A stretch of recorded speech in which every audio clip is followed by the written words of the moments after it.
আল্লাহ বলেন ন্যায় বিচারের মানদণ্ড কিয়ামতের ময়দানে আমি আল্লাহ স্থাপন করব। সেদিন কারো প্রতি বিন্দু পরিমাণ, এক চুল পরিমাণ অবিচার করা হবে না, কোনো অবিচার করা হবে না। সেদিন সুশাসন হবে, সুবিচার হবে, ন্যায় পরায়ণতার সাথে বিচার হবে। আওয়াজ করে পড়েন আল্লাহু আকবার।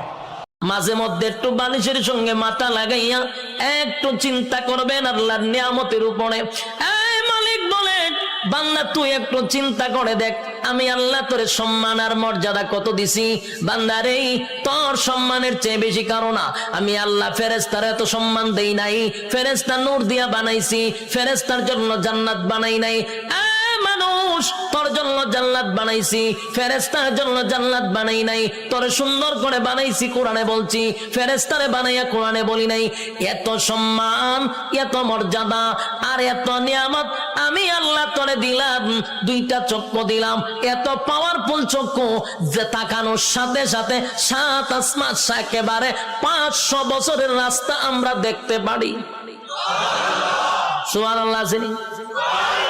এখান থেকে তাকাইলে যে আমরা নীল আকাশ, তারকা দেখি, তারকা প্রায় 200-300। অনেক পাওয়ারফুল মায়ের দোয়াটা। বুলেট মারলে বুলেট মিস হয়, মায়ের দোয়া মিস হয়। ড্রোন হামলা করলে ড্রোন হামলা মিস হয়ে যেতে পারে, কিন্তু মায়ের দোয়া কঠিনকালে মিস হয় না। চিল্লায় বলেন ঠিক কিনা? মায়ের দোয়াটাও কবুল, বদদোয়াও কবুল। ভয়ঙ্কর কিন্তু। মা দোয়া করলে কবুল হয়, কিন্তু বদদোয়া করলে কবুল হয় না। এরকম হলে it was not a big deal, এটা বড় সমস্যা ছিল না। কিন্তু দোয়া করলেও যেমনি কবুল, বদদোয়াটাও কবুল। এজন্য খবর আছে না নাই? এজন্য মায়ের কাছ থেকে সবসময় দোয়া নিতে হবে। দোয়া নিতে রাজি আছেন? নবীর কথা শুনলে মানুষ বুকে আশা ফিরে পায়।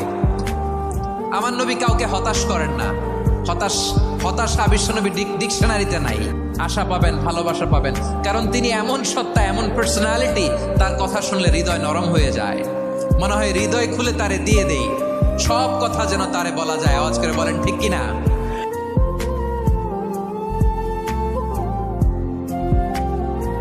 আমরা আয়নার সামনে সেজে পড়ে দাঁড়াইলে চুলকে সাইজ করি, পাং করি, স্টাইল করে, ডিজাইন করি। বিশ্বনবী সুন্দর চেহারাটা নিয়ে যখন আয়নার সামনে দাঁড়াতেন, বলতেন আল্লাহ আমার চেহারাটা যেমনি সাদা, হৃদয়টারেও সাদা করে দেন। কিছু মানুষ আছে, আল্লাহ বলেন আর রহমান, আমি হলাম তেমন রহমান। আল্লামাল কুরআন, তোমাদেরকে কোরআন শিক্ষা দিয়েছি, কোরআনের ভাষা আমি দিয়েছি। খালাকাল ইনসান, মানুষ তোমাদেরকে আমি সৃষ্টি করলাম। আল্লামাহুল বায়ান, আমি মানুষকে কথা বলার ক্ষমতা দিয়েছি।